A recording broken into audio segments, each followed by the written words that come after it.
Bienvenue dans Fresh, la nouvelle émission de Décodeur avec Madine Design, la e-boutique numéro 1 du design iconique d'hier et de demain. Je m'appelle Hortense Leluc, je suis la fondatrice de ce podcast. Je m'appelle Pauline Glézal et je suis responsable du style chez Madine Design. Et tous les mois, nous allons décrypter les tendances déco. Quoi de neuf côté matière, couleur, style et inspiration? Je vous dirai tout sur les nouvelles tendances déco. Allez go, c'est Fresh.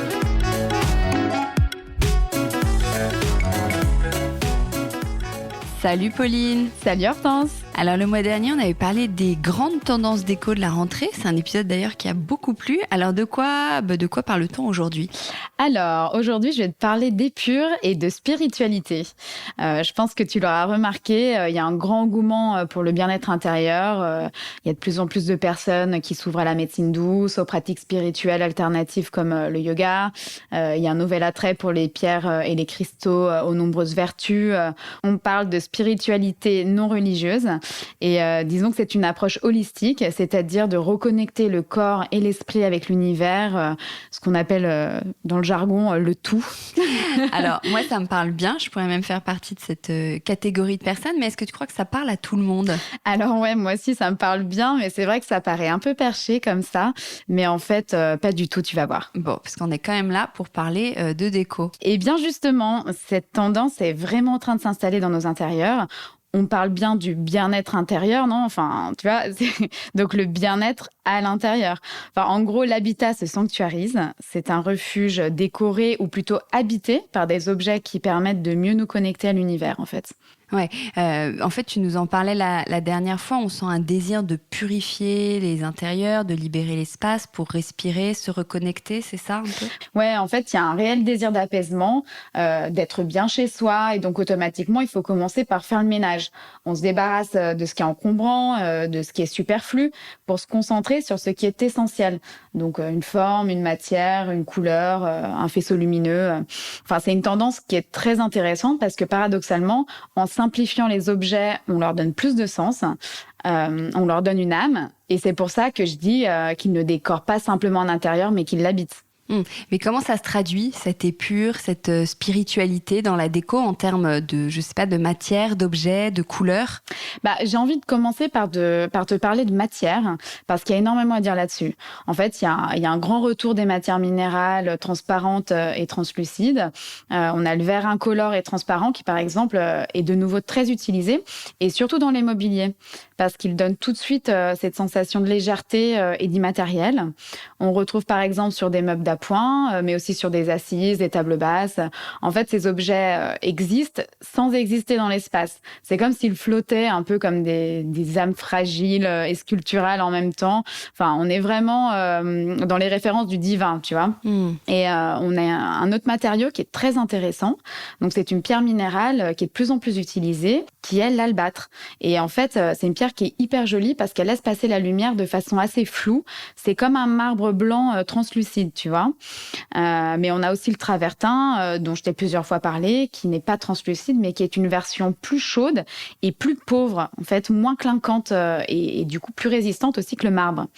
Et ces deux dernières pierres dont je viens de te parler sont très importantes dans cette tendance parce qu'elles renvoient, entre autres, aux architectures et aux statues des églises romanes. Tu vois, il y a quelque chose de très religieux là-dedans et donc de pas du tout show-off. Tu vois, on est vraiment dans l'épure. Et tu aurais des exemples d'objets ?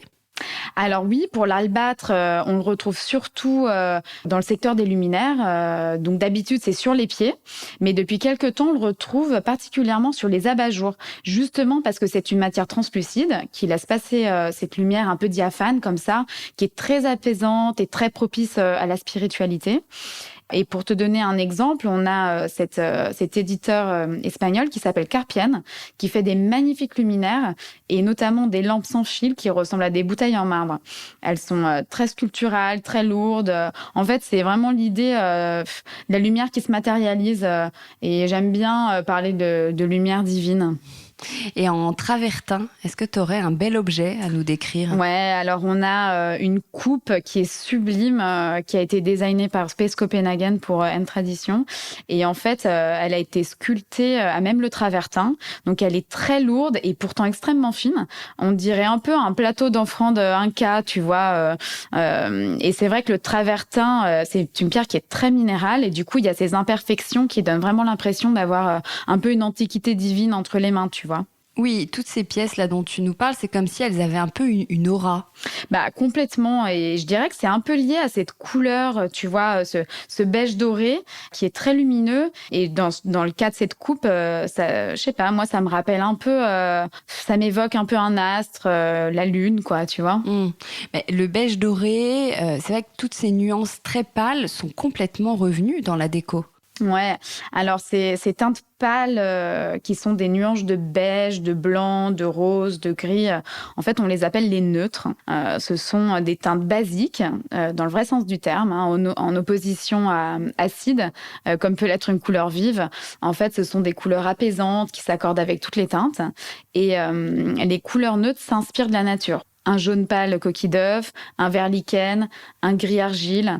En fait, ce sont des couleurs qui reposent l'esprit pour mieux se connecter, tu vois. Que dans cette sanctuarisation de l'habitat, on purifie l'espace aussi en le neutralisant et cela passe par la couleur. Mais arrête-moi si je me trompe, mais dans les bois, on s'est éclairci aussi. Il y a un vrai retour du bois clair. Oui, complètement. Alors, disons qu'avec la tendance Art déco et puis la tendance 70s, on a beaucoup utilisé des essences de bois foncé, comme le noyer ou même le chêne teinté, qui sont d'ailleurs toujours très utilisés dans la déco, hein. Mais en adéquation avec ces tendances-là, des bois foncés, on note tout de même un vrai retour du bois clair, qu'on appelle le bois blond, parce qu'il a justement cette jolie teinte beige doré. Donc, on a du frêne, du chêne clair, de l'hêtre, du bouleau. Et en fait, ces essences sont moins présentes visuellement. Elles sont plus légères dans un décor. Et en fait, ce sont des bois à l'état brut et naturel qui sont moins travaillés, donc plus pauvres, plus rustiques. Clairement, ils s'inscrivent dans cette nouvelle ascèse. Mais c'est une ascèse qui est en même temps généreuse, parce qu'on y retrouve quelque chose de traditionnel, de rustique, comme je disais, donc de solide, de familier, donc finalement de très rassurant. Oui, c'est vrai qu'on retrouve de plus en plus d'assises et de mobilier d'appoint en paille ou en corde tressée qui apportent cet aspect un peu rustique, comme tu dis. Oui, alors on a un vrai mélange entre ces bois blonds et ces tressages en matière rustique. Donc la corde fait son grand retour, hein, sur les assises. Et disons que c'est la version un peu plus paysanne du canage, qui est un tressage qui est quand même très fragile. Mais on a une version aussi un peu plus moderne et stylisée que j'aime beaucoup, qui est le banc Betty, qui est un tressage de sangle en lin brut, comme ça, très épais. Donc c'est un peu l'idée du banc d'église en paille qui a été revisité. Donc on est quand même dans quelque chose de plus minimaliste, de plus moderne. Et il y a un petit côté japonisant. C'est fou ce que les textiles bruts sont de plus en plus utilisés. Ouais, là encore, on est dans l'épure de la matière et dans la solidité. Donc le textile est utilisé dans sa version la plus brute. Donc le lin comme ça, c'est normalement utilisé pour faire des patrons dans la couture, mais aussi pour faire des toiles de peintre, des doublures dans la tapisserie d'ameublement. En fait, c'est un tissu qu'on ne voit pas d'habitude, on le cache. Et là, tout d'un coup, il est sur le devant de la scène. Disons qu'il a lui aussi une nouvelle aura. Et il y a le créateur Jacques Mus. Bon, ok, je te parle encore une fois de lui. C'est vrai, il y revient tout le temps, Jacques Mus. Ouais, bah, on va dire qu'il est vraiment très fort dans les tendances comme ça. Il est toujours à la pointe, en fait. Et là, ce que j'aime bien, c'est que pour sa dernière collection de cet automne-hiver, donc qui s'appelle l'année 97, il a utilisé le lin brut et naturel comme fil rouge pour sa collection. Et on est vraiment dans cette idée de simplicité et de rusticité. On retrouve ces camaïeux de beige très nature, de ces lichens. C'est une belle collection qui est vraiment dans cette idée de simplicité, quoi. Bon, et en déco, t'as vu de belles pièces? Ouais, alors il y a ce fauteuil de chez Frama qui s'appelle Richard, que j'adore. En fait, il a une structure tubulaire en acier chromé qui est très sculpturale. Et il y a simplement 2 bandes de toile de lin brut qui forment l'assise et le dossier. Et franchement, il est juste dingue. On dirait un peu une pièce de galerie. Et bon, c'est vrai que même le prix, hein, c'est un peu celui de galerie. Ah bon, bah, je montrerai quand même des photos pour au moins se faire plaisir avec les yeux. Non, mais je te rassure, on a aussi des produits plus accessibles et notamment le fauteuil désert de chez Ferme Living que tu dois connaître. Il a un succès de fou. Et là, on est encore dans cette idée de fauteuil assez sculptural. Alors, il se rapproche presque du transat, je dirais. Et il est formé par un seul lait de toile très brut, qui est d'ailleurs un matériau super éco parce qu'il est fait à partir de 55 bouteilles de plastique recyclées. Ah oui, il existe en version enfant. Ouais, elle est super mignonne. Et il y a des canapés aussi dans ce textile qui paraît un peu rêche. Ouais, je vois ce que tu veux dire. En fait, le lin brut a l'aspect rêche, mais en fait, il est travaillé pour être souple quand même. Par exemple, le nouveau canapé de haie qui s'appelle Arbour, dont la structure est en chêne clair justement, et qui a ce revêtement en lin brut grisé très épais. Mais ce lin, qui est d'ailleurs 100% européen, est une fibre particulière qui s'appelle le linen grid et qui est du coup beaucoup plus douce. Et on n'a pas du tout ce toucher rêche qui peut être sûrement très désagréable, surtout pour un canapé où on a envie de quelque chose de très confortable et de cocooning. Et d'ailleurs, pour la petite histoire, ce canapé aussi est éco-conçu, donc on est vraiment dans des produits là qui favorisent le karma. Mais le canapé, la toile, on dirait vraiment la matière de sac à patates, en fait. Et ouais, c'est vrai que j'imagine bien ce canapé dans un atelier d'artiste. C'est comme si ces toiles-là que tu dis sac à patates, hein, mais ces toiles de lin, c'est comme si elles avaient juste été posées comme ça sur la structure en bois. Et c'est vraiment ça l'idée quand même. On est dans quelque chose de rustique. Et j'aime bien ce canapé parce qu'en fait, il s'inspire quand même du travail des modernistes, hein, comme Charlotte Périllan, qui était dans cette démarche d'épure et de donner aussi du sens aux objets. Donc c'est sans aucun doute grâce à ces années passées au Japon, parce qu'on a vraiment cette culture-là là-bas.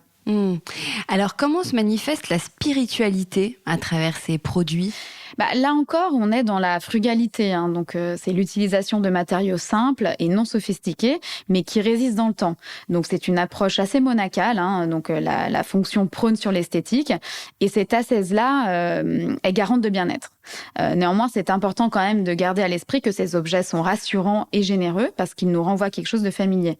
Donc l'idée principale reste d'être quand même bien chez soi, bien dans son petit refuge. Oui, finalement, l'idée, c'est pas de vivre dans un lieu de culte froid et totalement ascétique. Non, bien au contraire, hein. L'idée, c'est de s'entourer d'objets essentiels, donc qui ont du sens, qui sont donc voués à durer et qui sont par extension vecteurs de bien-être physique et spirituel. Ok, bon, merci beaucoup Pauline, c'est vraiment une tendance intéressante qui est pas juste axée sur la forme mais bien sur le fond. Écoute, de rien Hortense, j'espère que cette tendance vous aura plu et qu'elle était justement pas trop perchée. Ça va, tu nous l'as bien décrypté. Bon, et on se revoit dans un mois pour décrypter une nouvelle tendance déco. Salut Pauline, merci beaucoup. Salut Hortense. Décodeur, c'est terminé pour aujourd'hui. Merci beaucoup pour votre écoute. Si vous avez aimé, n'oubliez surtout pas de vous abonner à cette émission pour ne pas rater les prochains épisodes. Je suis Hortense Leluc et vous pouvez me retrouver sous le pseudo Hortense Déco ou via le compte Décodeur Podcast. Retrouvez aussi Made in Design en ligne, en boutique et sur les réseaux. Merci et à très bientôt.